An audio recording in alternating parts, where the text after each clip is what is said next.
Wanderers, the updates for the Season 11 PTR have been announced, and holy cow, there is a lot. There is going to be a ton of videos that I'm going to have coming out over the next couple hours, so make sure you take a look at those. We're going to be covering earning divine gifts. This is going to be a new way of not only increasing the rewards that you get in Season 11, but also increasing the difficulty. There's some very fun interactions, and there's going to be some new ways that we're going to approach some of the game modes that we have in this season. Now, I'm going to have a video based around what those changes were that will cover why we're going to be fighting the new lesser evil Azmodan.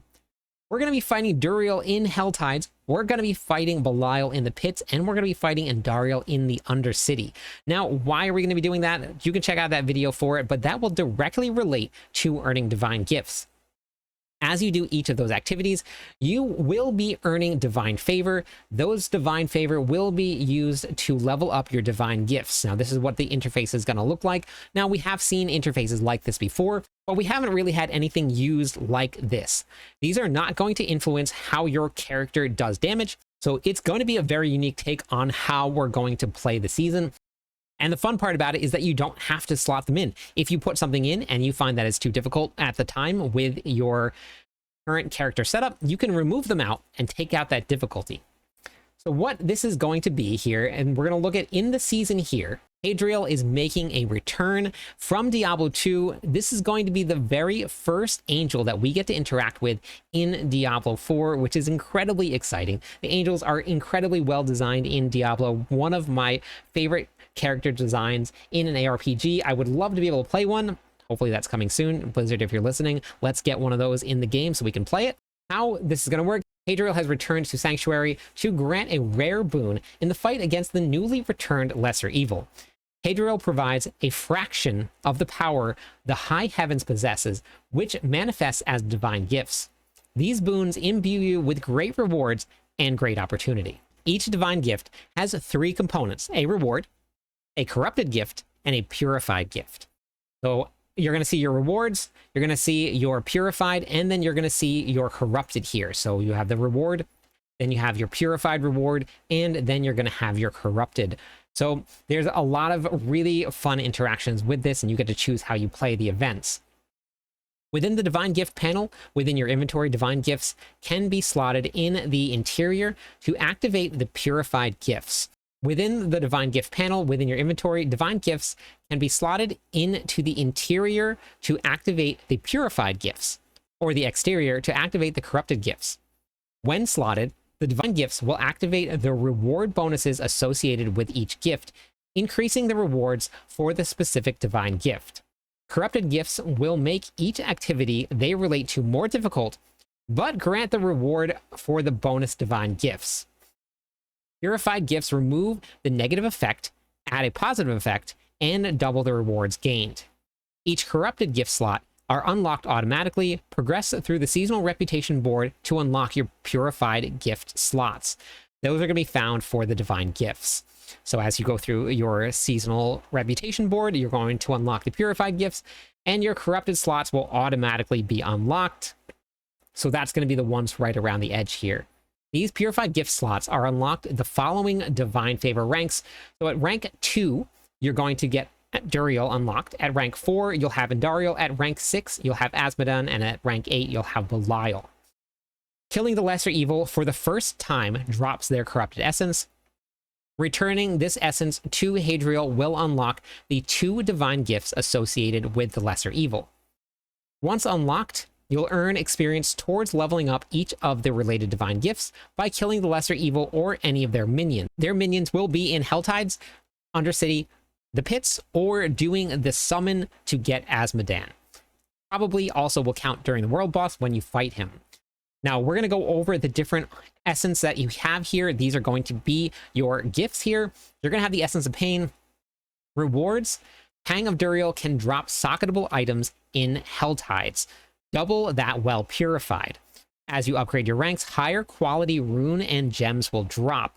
Now, runes are always a point that people want to find because they want to craft their mythics. Putting this in will give you a very specific place to go and farm higher quality runes, because they will be dropping in Helltides from the Pangs of Duriel. You're just going to fly around Helltides, kill a bunch of monsters, and get those pangs to drop you your new runes now. So once you purify it, you'll briefly gain maximum barrier after becoming injured, which is below 35% life, every 20 seconds. The corrupted gift, Pangs of Duriel, will ambush you more often, which is great, right? Because you want them to ambush you, because you want to have your chance to drop your higher quality runes and gems. The downside is they have a 100% chance to shatter your barriers or your fortify life with their attacks. So that's how these gifts are going to work. You can either choose a purified gift to give you a benefit, or if you want to get more rewards but at a greater risk, you're going to choose the corrupted gift. Now we're going to look at the essence of Squalor. This is going to give you rewards in Hell Tides.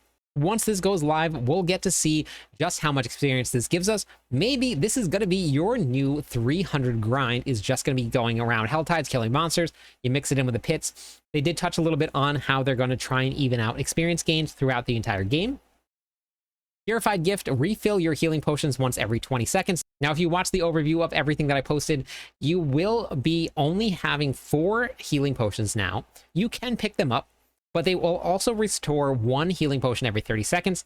Having this on will now restore all 4 of them once every 20 seconds, which is really great. The corrupted gifts, maggots spawn from falling meteors, and all maggots attacked will consume 1 of your health potions. So if you get hit, you have no health potions, but you will now be getting more experience globes, so you get to pick which one you want. Essence of Lies, chance for extra upgrades in the pits, doubled while purified. Rank upgrades, extra upgrade chances increases.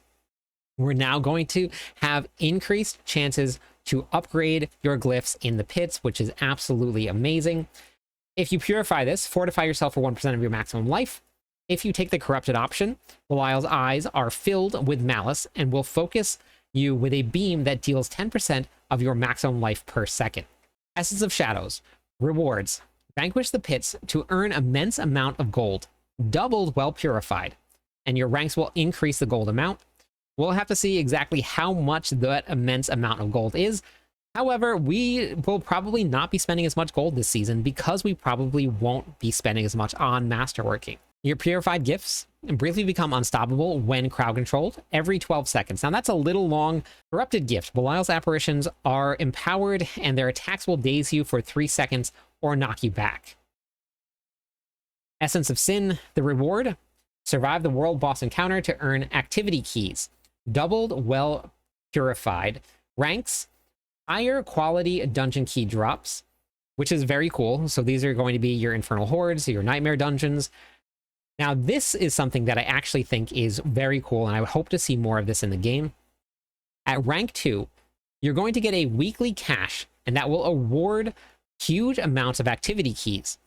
Having a weekly objectives is something that I think will keep people wanting to come back, at least to do this once a week. So hopefully we see stuff like this coming more and more into the game so that we have more objectives to do week over week. The weekly cache will reward a huge amount. I'm not sure how big huge is, but we'll get to see.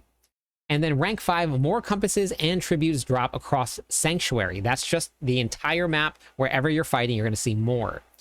Purified is going to give you 20% increased armor. And corrupted, you are vulnerable while fighting against the world boss.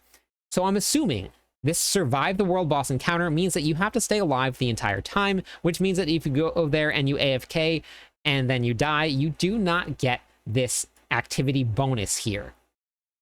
Essence of Hellfire, surviving the world boss encounter, again, same thing, but this is going to also give you lair keys.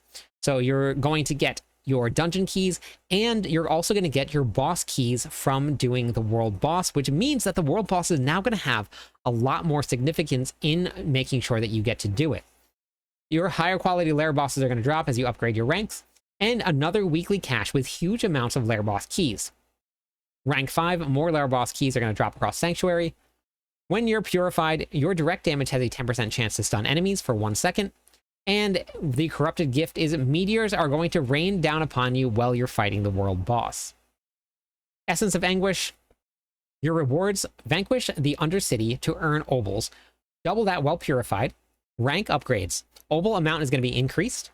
Your purified gift will give you 30% movement speed, which is amazing.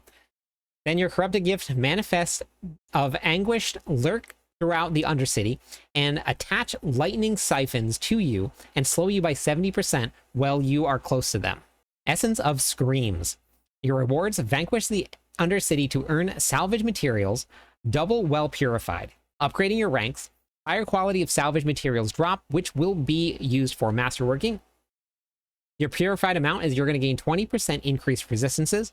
Your corrupted gift agonizing souls are enraged and will now form explosions that pull you towards them and generate electrified ground that is going to deal 12% of your maximum life every second. That is a lot of damage. So this is really how you're going to start seeing the game get a little bit more difficult. A couple of these are going to sap your life very, very quickly. So you're going to have to really be paying attention to your character depending on what choices you make. So these are not going to be in there for everybody. This is going to be something that is going to be a choice that you have to physically make. You're going to have to slot the skills in and make the game a little bit more difficult for you. It seems like all of these rewards are going to make getting the materials that you're going to need throughout the game a lot more accessible, a lot easier to obtain. And it looks like their activities that are going to be interacting with will now be a lot more fun. They'll have a different feel to them. So I'm pretty excited to get in there and find out how all of these different encounters are going to feel. Let me know in the comments what you think about the changes that they're going to be making to all 4 of these encounters and the return of Azmodan. That's all I got for you today. Hopefully you found this video helpful. If you did, make sure you share it with your friends. Thank you everybody for watching. I'm live every night. I'd love it if you stopped by, said hi, theory crafted with me. Catch you on the clip side.